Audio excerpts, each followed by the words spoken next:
سورې د اقبال د امینې بیبي په درشو کور د امینې بیبي روښانه جلوهګر شو سورې د اقبال د امینې بیبي په درشو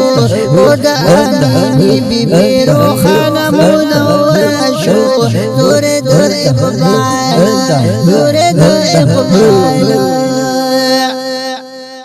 و تور تیارا د امینې بیبي پکور کې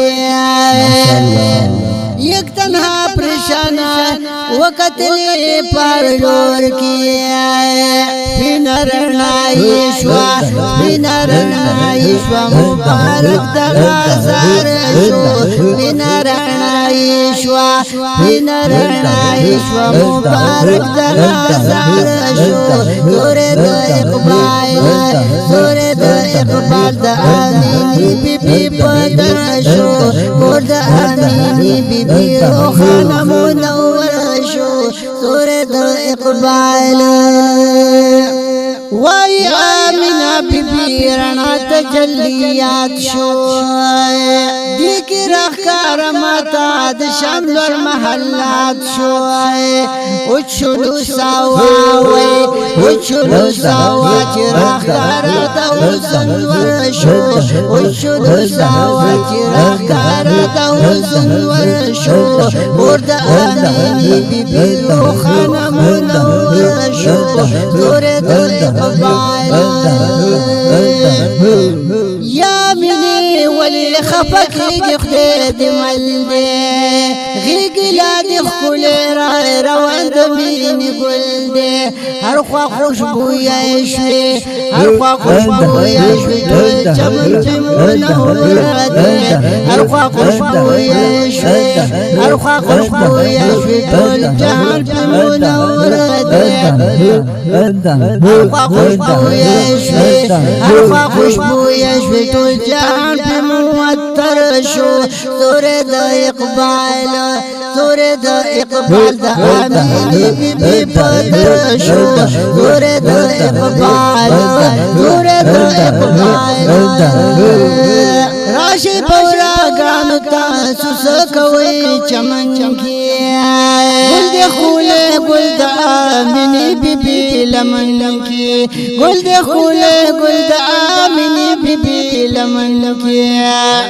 راغلل بوراګان تمام د سیمرا خبر شو سورې د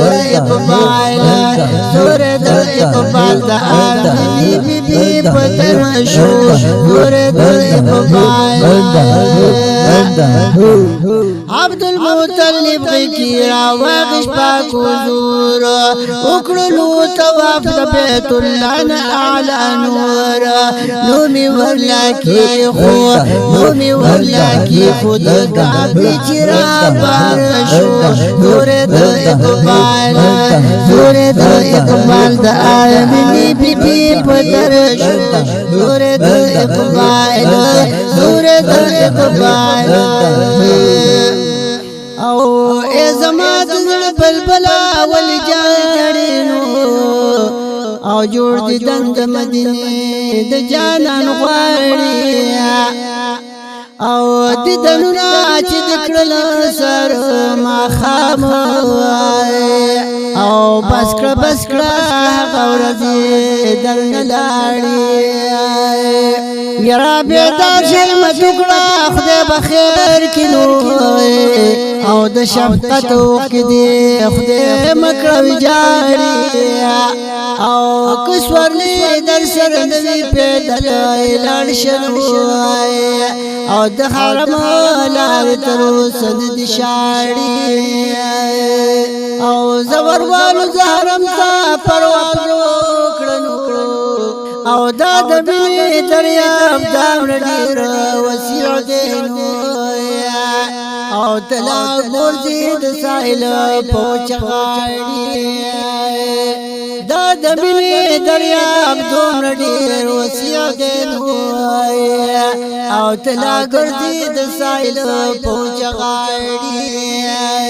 او زرکا زرکا ګوره وخا درنه تیریږي نو خپل کورا پر لک شک ولاړي او ما شمخان ځان سنبال کړ چې مړ نشي نو او پلیدلو د حرم فاصله تاړي سورې د اقبال سورې د اقبال د بي بي پدر شو ور د بي بي روخانه منور شو سورې د اقبال سورې د اقبال سورې د اقبال نو می ورل کې خود محمد ډیر خپل نام دی دغه نوم لیکلې ما پزړ کې صبح او شام دی زړه کې د قاری وای زړه کې د قاری وای زړه کې د قاری ماشوم خان سامنے خو دل پر شو زړه کې د قاری ماشوم خان سامنے خو دل پر شو نور د اقبال نور د اقبال د بي بي پدر شو